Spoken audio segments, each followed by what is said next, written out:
ජේසු වෙතට පියවරක් වැඩසටහන තුලින් ජේසු වෙතට තවත් පියවරක් තියන්න අපි සැරසෙද්දී අපි ශුද්ධාත්ම සහාය පතමු. ශුද්ධාත්මයාණනි, මේ වැඩසටහන මෙහෙවන අපට වගේම මේ වැඩසටහන නරඹන හැම කෙනෙක්ටමත් ළඟම කෙනා ඔබ වහන්සේමයි. හේතුව ඔබ වහන්සේ වැඩ වාසය කරන්නේ අපේ එකිනෙකා තුලමයි. අපි තුලම තියෙන ඒ මහා ශුද්ධාත්ම බලය විදහාලමින් අපිව බලවන්ත කරන්න මේ මොහොතේ ඔබ වහන්සේ වෙත පියවරක් තබන්නට මේ වැඩසටහන හරහා ඔබ වහන්සේගේ ආශිර්වාදයෙන් අපේ ජීවිත පුරවා ගන්නට අපට වරම් දෙන්න. මේකෙදි අපගේ ස්වාමීන් වන ජේසුස් ක්‍රිස්තුස් වහන්සේ උදෙසාම ලැබේවා. ආමේන්.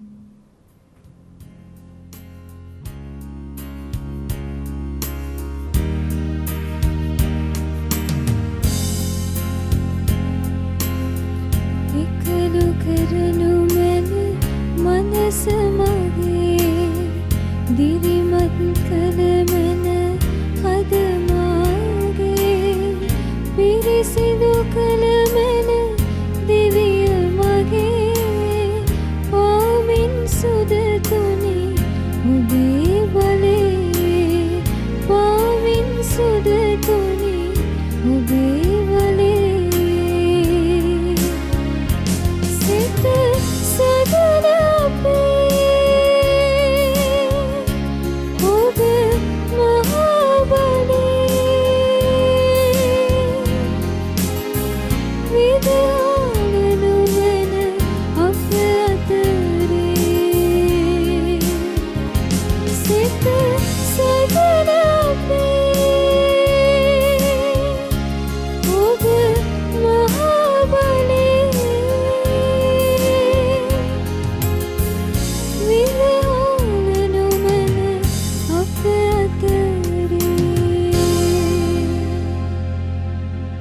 සතිය අපි බැලුවා ජීවිතේ අරමුණ මොකක්ද කියන කාරණාව.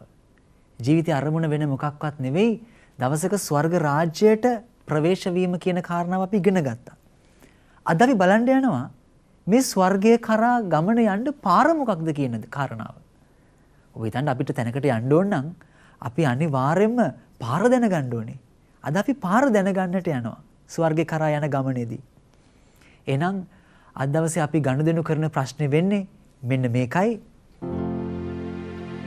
ලබා ගන්න සදාකාල ජීවිතේ කියා දෙන්න මා කල යුතු දේ. ලබා ගන්න සදාකාල ජීවිතේ කියා දෙන්න ජේසුස් මිදුනේ. ගිය සතියේ ජීවිතේ අරමුණ මොකක්ද කියන දේ අපි ඉගෙන ගත්තේ ජේසුස් වහන්සේගෙන්මයි. අද ඒ ජීවිතේ අරමුණ වෙන ස්වර්ගය කරා ගමන් කරන්නේ කොහොමද? පාර මොකක්ද කියලා අපි අහගන්න යන්නේ ජේසුස් වහන්සේගෙන්මයි. දැන් ජෝම් සුවිශේෂයේ 14 වෙනි පරිච්ඡේදයේ ජේසුස් වහන්සේ ස්වර්ග රාජ්‍ය ගැන කතා කරනවා. එතකොට තෝමස් ගෝලයා ජේසුස්ගෙන් අහනවා ජෝම් 14 වෙනි පරිච්ඡේදයේ 5 වෙනි වගන්තිය, ස්වාමිනී ඔබ කොතැනට වඩින සේක්දයි අපි නොදනිමු. එසේනම් මාර්ගය දැනගන්නේ කෙසේද? මේක තමයි ප්‍රශ්නේ. මාර්ගය දැනගන්නේ කොහොමද? එතකොට ජේසුස් වහන්සේ පැහැදිලිව කියනවා 6 වෙනි වගන්තිය, මාර්ගයද සත්‍යද ජීවනයද මම වෙමි. මා මගින් මිස කිසිවෙක් පියාණන් වහන්සේ වෙත නොපැමිණෙන්නෝය. ජේසුස් වහන්සේ කියනවා මාර්ගය මමයි. උන්වහන්සේ කිව්වේ නැහැ මමත් මාර්ගයක් තමයි කියලා. පැහැදිලිවම කිව්වේ මාර්ගය මමයි. එහෙනම් ස්වර්ගය කරා යන ගමනේ මාර්ගය ජේසුස් වහන්සේම පමණයි. එහෙනම් ජේසුගෙන් ඈත් වෙලා ස්වර්ගය කරා ගමනක් යන්න හිතන්න එපා. ඔබ යයි කොහේ හරි. හැබැයි ස්වර්ග රාජ්‍යයට නන් නෙවෙයි. දැන් අපි ආයෙමත් මේ ස්වර්ගයට පාර ජේසුමයි කියන කාරණාව ජේසුගේ වචන වලින්ම මේ විදිහට මතක් කරගමු. මාර්ගය මමයි සත්‍යය මමයි ජීවනය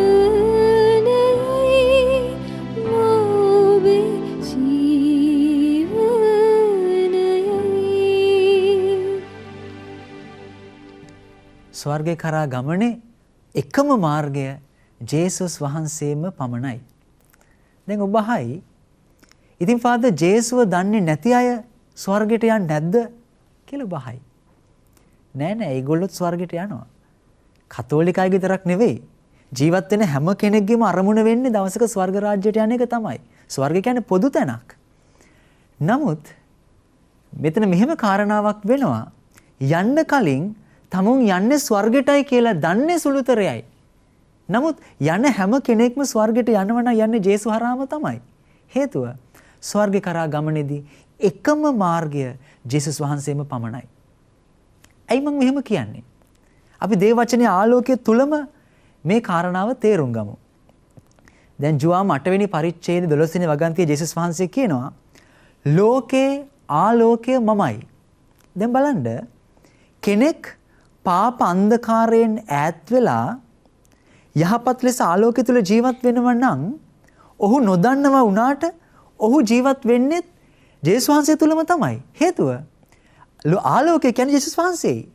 පැහැදිලිද? නමුත් ඔහු දන්නේ නැහැ ඔහු ජීවත් වෙන ජේසුස් තුල කියලා. නමුත් ඔහු ආලෝකය තුල ජීවත් වෙද්දී ජීවත් වෙන ජේසුස් වහන්සේ තුලමයි. එහෙනම් ඔහු ස්වර්ගෙ ගියොත් යන්නේ ජේසු නිසාම තමයි. තේරුම් ගන්න ජේසුස් වහන්සේ ඔබ මම වගේ මිනිසෙක් විදිහට මේ මහ පොළවේ හිටියට උන්වහන්සේ අපි වගේ නෙවෙයි. උන්වහන්සේ මේ මුළු විශ්වයම භෞතිකව විතරක් නෙවෙයි ආත්මිකවත් එළිය කරපු දෙවියන් වහන්සේ.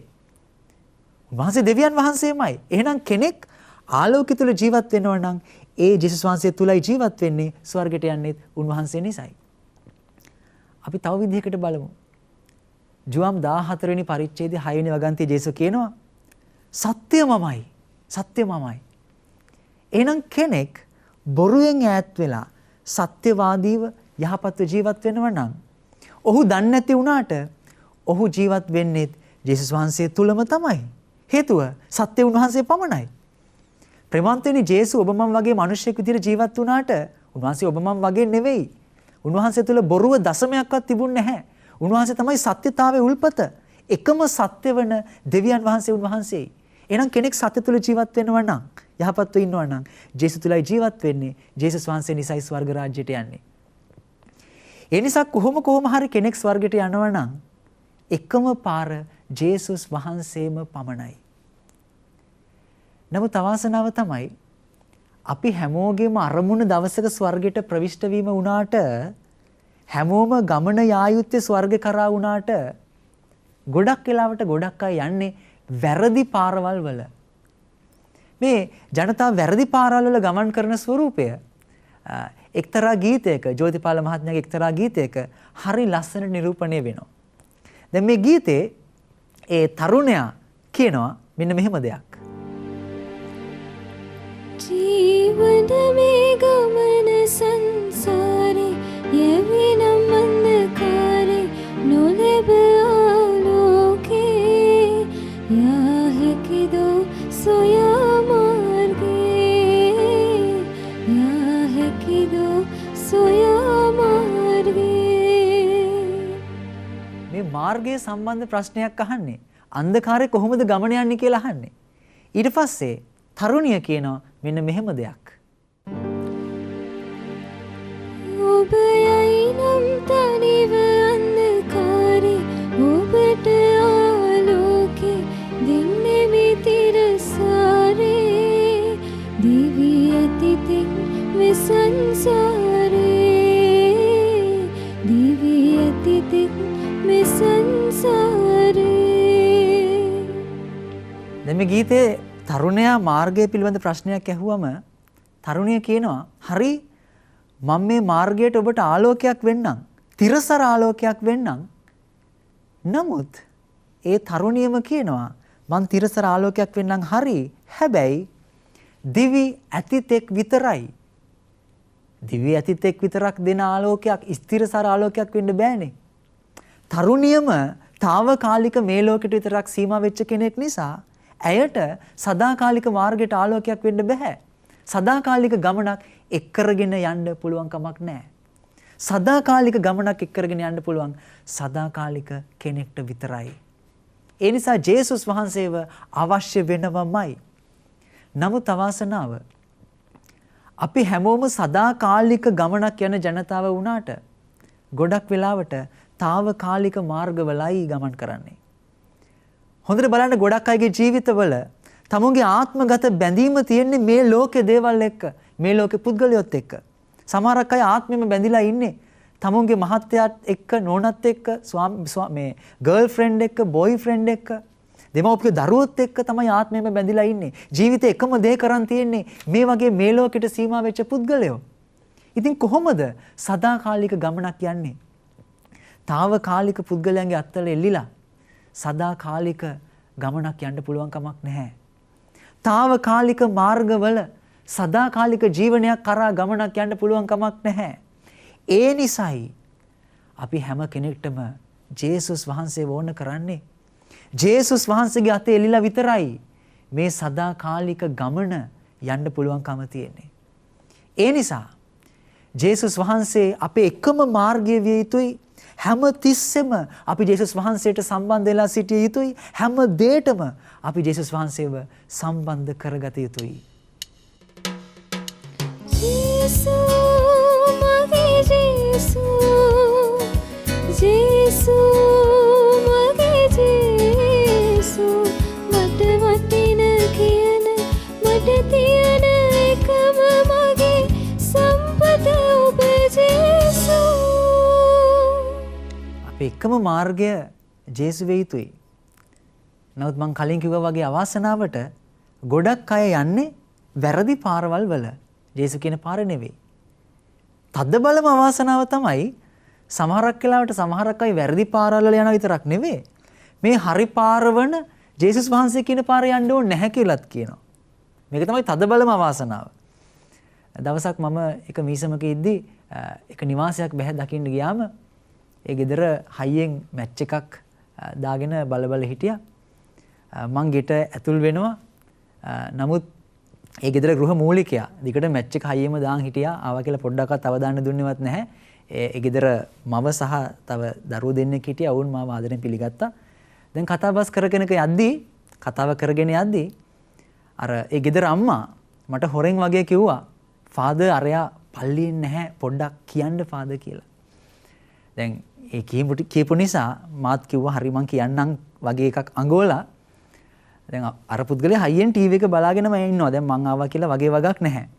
මං ටිකකින් ඇහුවා කො මහත්තයෝ පල්ලිය පැත්තේ අපි ආසාවටවත් දකින්නේ නැහැනේ කියලා. නමුත් මෙලෝ මේ ප්‍රතිචාරයක් නැහැ. මැච් එක බලාගෙනම හිටියා. නමුත් මං උත්සාහය අත්හැරියේ නැහැ. ටික වෙලාවක් අර පුද්ගලයා තුන්දෙනාත් එක්ක කතා කර ගිහිල්ලා තව ටිකකින් මං ආයමත් ඇහුවා ඉරිදට නිකන් පල්ලිය ඇවිල්ලා යන්න එන්නකො ඉරිදා විතරක්වත්. ඒත් ප්‍රතිචාරයක් තිබුණේ නැහැ. නමුත් ටික වෙලාවකින් අර ගල් වෙලා වගේ තිබිච්ච බෙල්ල චුට්ටක් හරවලා මේ පුද්ගලයා පොඩ්ඩක් අහංකාර ස්වරෙන් මට කියනවා ෆාදර් අපි එහෙමටයි කියලා කාටවත් වැරද්දක් කරන්නේත් නැහැ. පුළුවන් කමක් තියෙනවා නම් යහපත් ක්‍රියාවක් නොකර ඉන්නෙත් නැහැ. ඉතින් මොකටද පල්ලි ගාන යන්නේ? ඉතින් හොඳට ජීවත් වෙනවා නම් හොඳ තැනකට දවසක යාවි. මේක තමයි ඔගේ තර්කේ උනේ. මොහු මෙහෙම කිව්වම මම මොහුට ආදරබරව කිව්වා මහත්තයෝ ස්වර්ග රාජ්‍ය කියලා කියන්නේ තමන් ශුද්ධවන්තයි කියලා පම්පෝරි ගහන අයගේ බූදලයක් නෙවෙයි. ස්වර්ග රාජ්‍ය කියන්නේ ජේසුට සම්බන්ධ වෙලා ඉන්න අයගේ උරුමයක්. මම කිව්වා මහත්තයෝ ස්වර්ග රාජ්‍ය කියලා කියන්නේ තමන් හොඳයි කියලා කියන අයගේ අයිතිවාසිකමක් නෙවෙයි. ස්වර්ග රාජ්‍ය කියලා කියන්නේ ජේසුට සම්බන්ධ වෙලා ඉන්න අයට උන්වහන්සේ ආදරෙන් දෙන තෑග්ගක්. මම ඒත් එක්කම ඔගෙන් ඇහුවා ජේසුට සම්බන්ධ නොවි දෙයියන්ගෙන් ඈත් වෙලා ඔබ කරන දේ හරි කියලා ඔබ දන්නේ කොහොමද? දේව වචනේම සඳහන් වෙනවා එපීස ලිපියේ 5 වෙනි පරිච්ඡේද 11 වෙනි වගන්තියේ සමිදානන් වහන්සේට ප්‍රියමනාප දේ කුමක්දයි විමසා බලන්න. දෙවියන් වහන්සේට සම්බන්ධ නොවි හරි දේ මොකක්ද කියලා දැනගන්න පුළුවන් කමක් නැහැ. හේතුව දෙයක් හරිද නැද්ද කියලා තීරණය කරන්න පුළුවන් සියලු යහපතේ උල්පත වන දෙවියන් වහන්සේටම විතරයි. ඒකනේ අර උත්පත්ති කතාවේදී දෙවියන් වහන්සේ කිව්වේ උයනේ තියෙන ඕනම ගහක ගෙඩි කන්න හැබැයි හොඳ නරක අවබෝධ කර ගැනීමේ ගහෙන් විතරක් කන්න එපා කිව්වා. හේතුව උන්වහන්සේ කිව්වේ හොඳ නරක තීරණය කරන්න මිනිස්සුන්ට පුළුවන් කමක් නැහැ. උන්වහන්සේ කිව්වා ගහට සම්බන්ධ වෙන්න එපා. ඔබ මට සම්බන්ධ වෙන්න. එතකොට මම කියා දෙන්නම්. මොකක්ද හරි මොකක්ද වැරදි කියන කාරණාව. මම මේ කාරණාව උට තේරුම් කරලා දීලා අවසානයේ කිව්වා. මහත්තයෝ ඔයා ස්වර්ග රාජ්‍ය කරා යන්න උත්සාහ කරනවා කියලා පේනවා. ඔයා එහෙම හිතනවා. නමුත් ඔයා යන්නේ වැරදි පාරේ. වැරදි පාරේ හරි ගමනාන්තයට යන්න බෑ මහත්තයෝ කියන දේ මම ඔහුට ආදරෙන් කියා දුන්නා. ඒ නිසා ජේසු තමයි පාර කියන දේ අපි තේරුම් ගන්න ඕනේ. දැන් ජේසු තමයි පාර කියද්දී මේ අපි ගමන් යන මාර්ගයක් වගේ ජේසු කියන එක අදහස් වෙන්නේ නැහැ. පැහැදිලිද? අපි මේ ජේසු මතෙන් ස්වර්ගයට යනවා කියන එක අදහස් වෙන්නේ නැහැ. ඒකෙන් අදහස් වෙන්නේ ජේසු අපිව ස්වර්ගයට එක් කරගෙන යනවා කියන දේ. ජේසු අපේ මාර්ගය කියද්දී ඒකේ තේරුම ඔබව මාව ස්වර්ගයට ප්‍රවිෂ්ඨ කරන දෙවියන් වහන්සේ ජේසුස් වහන්සේ කියන කාරණාවයි එකෙන් අදහස් වෙන්නේ. ජේසු මතින් අපි යනටත් වැඩිය ජේසු අපි එක් කරගෙන ස්වර්ග රාජ්‍යයට යනවා. එහෙනම් අපි ජේසුට සම්බන්ධ වෙලා ඉන්න ඕනේ. දැන් ඔබ ජීවිතේ ජේසුත් එක්ක ගමනක් ගියාට තාමත් ජීවිතේ දුර්වලකම් ගොඩ තියෙනවා නම්, තාමත් අඩුපාඩු ඒ විදිහටම තියෙනවා නම්, ඇබ්බැහිකම් එහෙම තියෙනවා නම් අධෛර්ය වෙන්න එපා. දිග්ගටම සම්බන්ධ වෙලා ඉන්න. මොනම මොහොතක හෝ ජේසුස් වහන්සේ ඔබව ස්වර්ගයට ප්‍රවිෂ්ඨ වෙන්න පුළුවන් තැනට ගේනවා. අධෛර්ය වුණාම හිතන්න දකුණේ හොරා ගැන.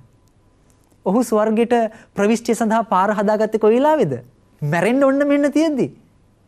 අවසාන මොහොතේ ඔහු හරි මාර්ගය වෙන ජේසුට සම්බන්ධ වුණා. ඒ නිසා ඔහු ස්වර්ග රාජ්‍යයට ගියා. ජේසු මේ බව ප්‍රකාශ කළා. හරි මාර්ගයට වැටුණු නිසා පරක් වෙලා හරි. සකේවුස් ගැන හිතන්න. සකේවුස් කරේම වැරදි දේවල්. දෙයයන්ට අප්‍රසන්න දේවල්. නමුත් අහම්බෙන් ඔහු හරි පාරට වැටෙනවා. ජේසුස් වහන්සේට සම්බන්ධ වෙනවා. ඒ සම්බන්ධ වුණු මොහොතේ ඔහුට ස්වර්ගයට ප්‍රවිෂ්ඨ වීමේ අවස්ථාව ලැබෙනවා. ජේසුම කියනවා සකේවුස් අද මේ නිවසට ගැලවීම ලැබෙනවයි කියන කාරණාව. ඒ නිසා ජේසුට සම්බන්ධ වෙලා ඉන්න. ජේසුත් එක්කම ඉන්න. මේ විදිහට හරි පාරේ අපි ගමන ගියොත් ගමනාන්තය අපිට වරදින්නේ නැහැ. ස්වර්ගේ මග හැරෙන්නේ නැහැ. දැන් අපි ගයන්න යනවා. අපේ එකම මාර්ගය, අපේ හැම දෙම ජේසුස් වහන්සේම විය යුතුයි කියන කාරණාව කියවෙන ගීතයක්. මේ ගීතිකාව සුවිශේෂයි. හේතුව මේක මං කිඹුලපිටිය මීසමට ගිය අලුත් ස්වාමි කෙනෙක් විදිහට ගිය අලුත නිර්මාණය වෙන ගීතිකාවක්. දැන් පුංචි ස්වාමි කෙනෙක් විදිහට වැඩ බාර ගත්තම පුංචි වගකීමක් ටිකක් ලොකුවට දැනෙනවා. පොඩි ප්‍රශ්නෙත් ටිකක් ලොකුවට හිතට වද දෙනවා. දැන් මේ විදිහට ප්‍රශ්න කිහිපයක් නිසා ටිකක් හිතේ බරගතියෙන් ඉඳි නිින්දට එහෙමත් බාධා තිබුණා. දවසක් මට ටිකක් පාන්දර හැරෙනවා. ඇහැරිච්ච ගමන් පල්ලියට යන්න හිතෙනවා. පාන්දර 4ට විතර හැරෙන්නේ. පල්ලිය මගේ කාමරෙන් එහා පැත්තේ. ලයිට් දාන්නේ අන්ධකාරයෙන්ම පල්ලියට ගිහිල්ලා මගේ ආක්ෂා පුටුවේ වාඩි වෙලා ජේසුස් දිහා බලාගෙන ඉන්නවා. අර පොල් තෙල් පහන් එළියෙන් සප්‍රසාද කරඩුව පේනවා. ජේසුස් දිහා බලාගෙන ඉද්දී මට මෙහෙම දෙයක් හිතෙනවා. ජේසුස් මොන ප්‍රශ්නාවක් මොකෝ බලා සැනසෙන මූණක් තියෙනවනේ මට ඒ ඔබ වහන්සේගේ මූණනේ. ජේසුස් මොන කරදරයක් මොකෝ අහලා සැනසෙන්න මට හඬක් තියෙනවනේ ඒ ඔබ වහන්සේගේ හඬනේ. ජේසුස් ඔබ වහන්සේ මගේ සම්පතනේ, මගේ හැම දෙයමනේ, මගේ මාර්ගෙනේ. ඉතින් මම බය වෙන්නේ මොකද? ඒ සිතුවිල්ලත් එක්ක මම මේ විදිහට මුමුණනවා ජේසුස් දිහා බලාගෙන. බලා සැනසෙන මුවක් ඇත මට ඒ ඔබේ මුහුණ, අසා සැනසෙන හඬක් ඇත මට ඒ ඔබේ සමිඳ. ඔබේ තුරුලේ රැඳෙන මොහොතේ තනිකමක් නෑ වෙනවානේ. ළඟම මාගේ ඉන්න සමිඳේ ඇති හැමදාම. ජේසු මගේ ජේසු, ජේසු මගේ ජේසු, මට වටින කියන මට තියෙන එකම මගේ සම්පත ඔබ ජේසු. ජේසු මගේ ජේසු, ජේසු මගේ ජේසු, මට වටින කියන මට තියෙන එකම මගේ සම්පත ඔබ ජේසු. ජේසුයි එකම මාර්ගය, ජේසුයි අපිට තියෙන එකම දෙය. ස්වර්ගේ කරා ගමන යද්දී. ඒ නිසා අපි ජේසුටම සම්බන්ධ වෙලා ඉමු. එකම මාර්ගය ජේසු බවට පත් කරගමු. හැම තිස්සෙම හැම දෙයකම ජේසුස් වහන්සේව සම්බන්ධ කරගෙන ජේසුත් එක්ක ගමන යමු. එතකොට ගමනාන්තය ගැන පොඩිවත් බයක් තියාගන්න අවශ්‍ය වෙන්නේ නැහැ. හේතුව හරි පාර වන ජේසු අපිව පරිස්සමෙන් ස්වර්ගයට ප්‍රවිෂ්ඨ කරાવી.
This